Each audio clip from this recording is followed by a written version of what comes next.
The day my father announced that my younger brother, Ethan, would inherit everything, I felt something inside me break. We were gathered in my grandparents' old farmhouse just a week after Grandpa's funeral. The air still smelled faintly of his pipe tobacco, and every corner of that house carried memories of the man who had practically raised me. Dad stood at the head of the dining table holding a folder in his hand. Which country are you watching from? Let me know in the comments. Don't forget to like this video, share it with your friends, and subscribe to the channel for more amazing stories. Ethan will be taking over the family assets and land, he said confidently. It's what makes the most sense. I blinked. What are you talking about? My brother sat quietly, avoiding eye contact. Dad sighed dramatically.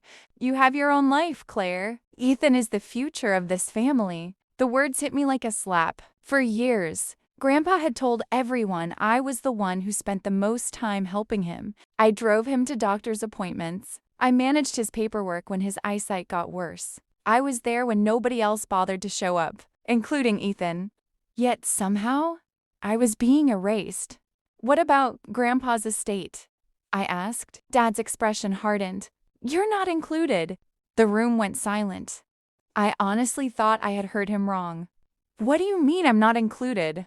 It means exactly what it sounds like. I stared at him, waiting for someone to laugh and admit this was some cruel misunderstanding. Nobody did. That night, I sat alone in my apartment, replaying every conversation I'd ever had with Grandpa. None of it made sense. The man who called me in his right hand would never have intentionally left me with nothing. Then 3 days later, someone knocked on my door. A stranger stood there holding a worn leather briefcase. The first thing he said made my blood run cold. Your grandfather asked me to find you if anything happened to him. And suddenly, everything I thought I knew began to unravel. For a few seconds, I just stood there, staring at the stranger. My hand was still on the doorknob. What did you say? I asked. The man looked to be in his 60s, dressed in a simple gray suit. He held the leather briefcase tightly against his chest. My name is Richard Hale, he said. I was your grandfather's attorney for nearly 20 years. Attorney? My heart immediately started racing. Dad had told everyone that Grandpa's affairs had already been settled. If that was true, why was an attorney standing at my door? Richard seemed to notice my confusion. May I come in? He asked. A few minutes later, we were sitting across from each other at my kitchen table. The briefcase rested between us. I wasn't supposed to contact you unless certain things happened, Richard explained. What things? His expression grew serious. If you were excluded from the estate. I felt a chill crawl down my spine. Grandpa expected that. Richard nodded slowly. Unfortunately, yes. The room suddenly felt smaller. For months, maybe even years, Grandpa had known something was wrong.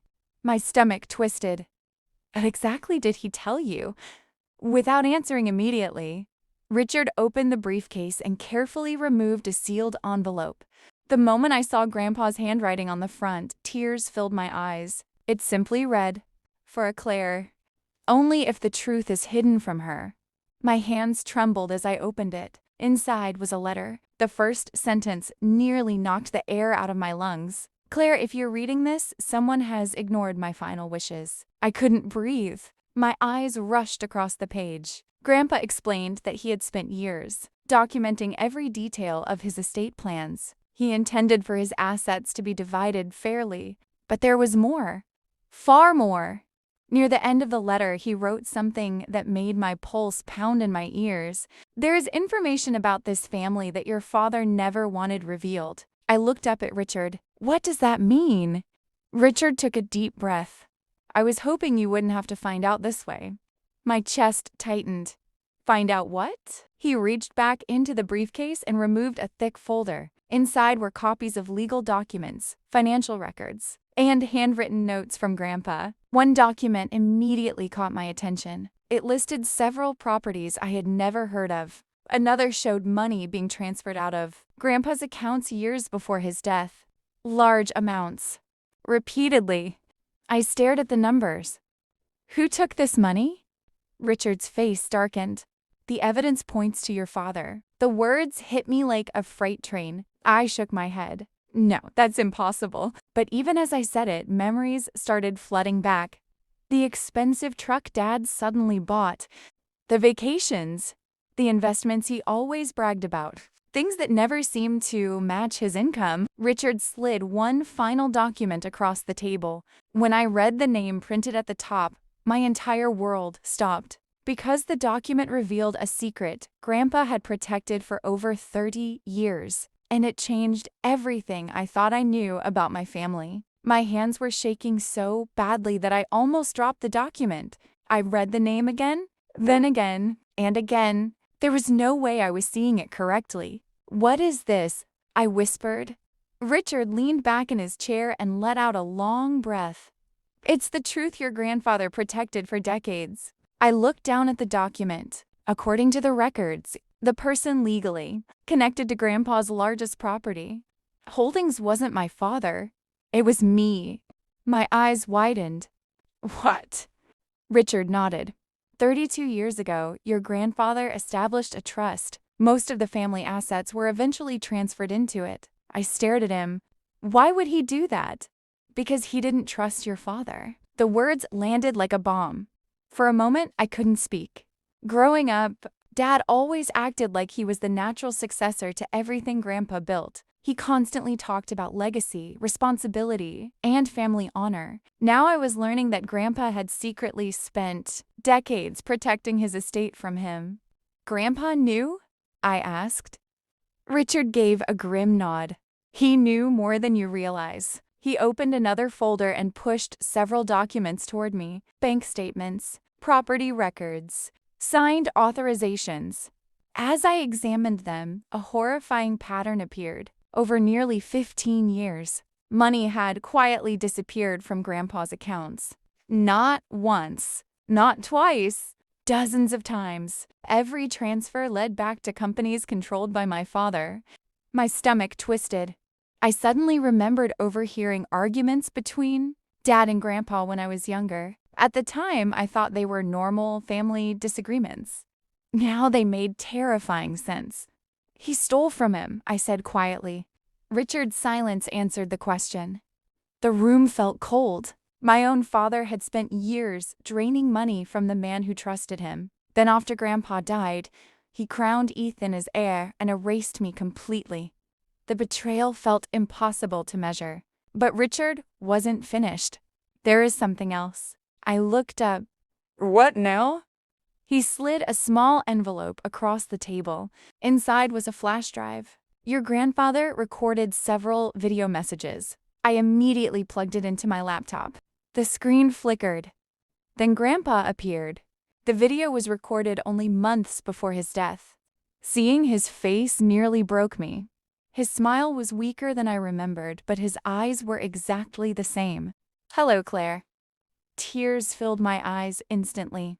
"If you're watching this, things didn't happen the way I hoped they would." I swallowed hard. Grandpa sighed. "I wanted this family to stay together, but some people care more about money than they do about truth."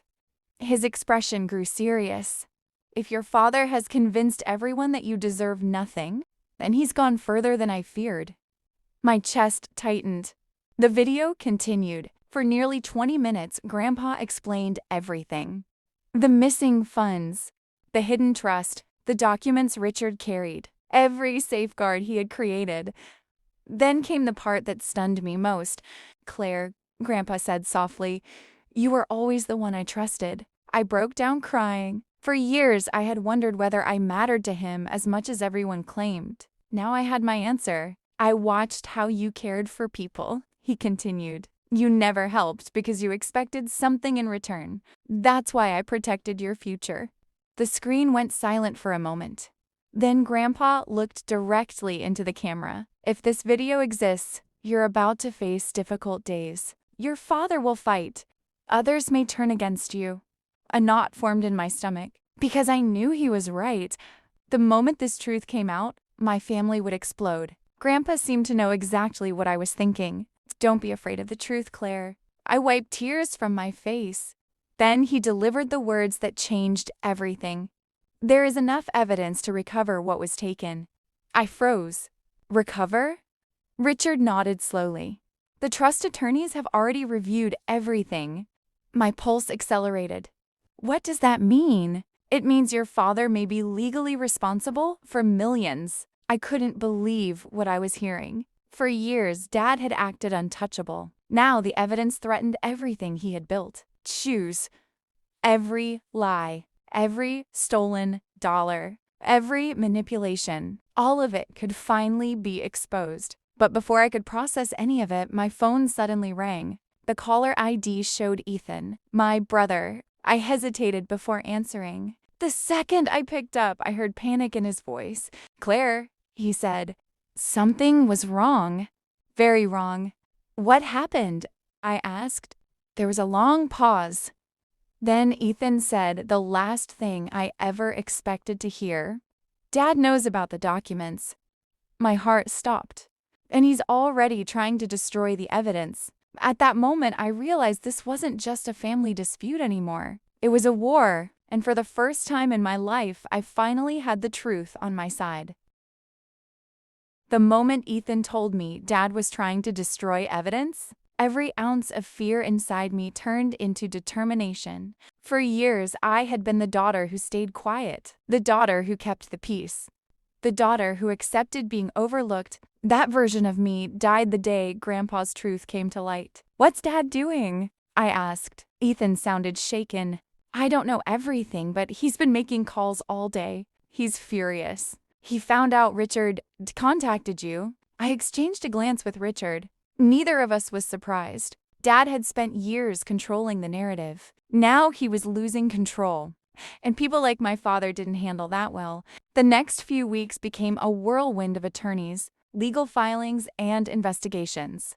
The trust's legal team moved quickly. Much faster than Dad expected. The evidence Grandpa had collected was overwhelming. Bank transfers, financial records, property documents, emails, signed authorizations. The paper trail stretched back years. Every attempt Dad made to explain it away created even more questions. Meanwhile, rumors started spreading through the family. Some relatives called me selfish. Others accused me of chasing money. A few even claimed Grandpa must have been manipulated. It hurt. More than I wanted to admit, but then something unexpected happened. People started seeing the evidence. And once they saw it, the story Dad had spent years telling began to fall apart. One by one, family members stopped defending him. The facts were impossible to ignore. Then came the day everything exploded. The attorneys scheduled a formal meeting with all interested parties. Dad arrived looking confident, almost arrogant. Ethan sat beside him. I sat across the room with Richard and the trust attorneys. Dad barely looked at me. When he did, it was with the same dismissive expression I'd seen my entire life.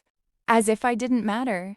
As if I couldn't possibly challenge him. The lead attorney began presenting the findings. At first, Dad interrupted constantly. "This is ridiculous. Those records are incomplete. You're twisting the facts." But every objection was met with another document, another signature, another transfer, another piece of proof. I watched his confidence slowly disappear. For the first time in my life, I saw genuine fear in his eyes. Then came the video, Grandpa's video. The attorneys played the recording for everyone. The room fell silent. Nobody moved. Nobody spoke. Everyone listened as Grandpa calmly explained why he created the trust, why he protected the assets, why he feared what might happen after his death. And then he said it. "Claire was always the person I trusted most." The room felt frozen. Several relatives lowered their heads. Others looked at me with expressions of shock. Dad looked like he'd been punched, because for years he had painted me as unimportant. Now Grandpa himself was telling the truth. When the video ended, nobody spoke for several seconds. The silence was deafening. Then Dad stood up. His face was red. His hands were trembling. "This is nonsense," he shouted. But nobody agreed with him. Nobody defended him. Nobody rushed to his side. For the first time, he was completely alone. The investigation continued for months, and with every passing week, more information surfaced. The amount of money involved was even larger than we originally believed. Several properties had been improperly transferred. Funds had been redirected. Assets had been concealed. The consequences were severe. Dad faced lawsuits, financial penalties, and public humiliation within the family he had spent decades trying to control. The man who wanted to be king of Grandpa's empire was suddenly fighting to keep what remained of his own reputation. But strangely, that wasn't the most satisfying part. The most satisfying moment came from Ethan. One evening, he called me. Not because attorneys told him to, not because he had something to gain, just because he wanted to talk. We met at a small coffee shop. For a while, neither of us said much. Then he finally looked at me. "I owe you an apology." I blinked. Ethan wasn't the type to apologize, ever. For what? I asked. For believing him. His voice cracked slightly. I spent my whole life thinking Dad was right about everything. I stayed quiet. He stared into his coffee. I thought Grandpa trusted me more. A sad smile appeared on my face. I think Grandpa loved both of us. Ethan nodded. Maybe, but I know now that he respected you more. For years, I had wanted acknowledgement. Validation, some sign that someone saw what I endured. And there it was. Not from Dad, but from the one person I never expected, my brother. The months turned into a year, then another. Life slowly settled into something peaceful. The trust assets were restored. The estate was administered according to Grandpa's actual wishes. And for the first time in my adult life, I wasn't fighting for my place in the family. I knew my worth. I knew the truth. And nobody could take that away. One afternoon, nearly 2 years after Grandpa's death, I visited his grave alone. The cemetery was quiet.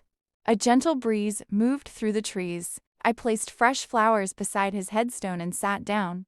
For a while, I simply stared at his name, thinking about everything that had happened. The betrayal, the lies, the heartbreak, the battle. Then I smiled, because I finally understood something.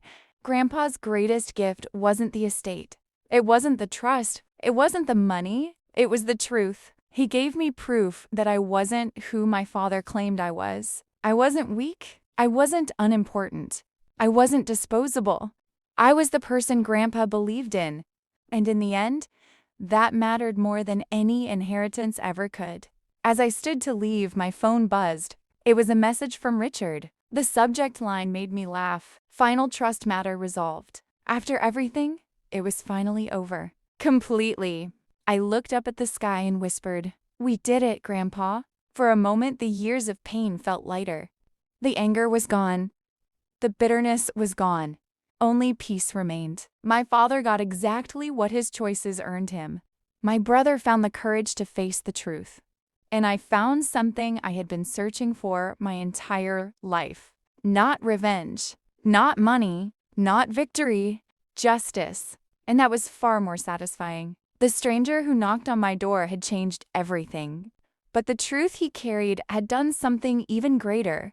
It gave me my life back, and no one would ever take it from me again. The end.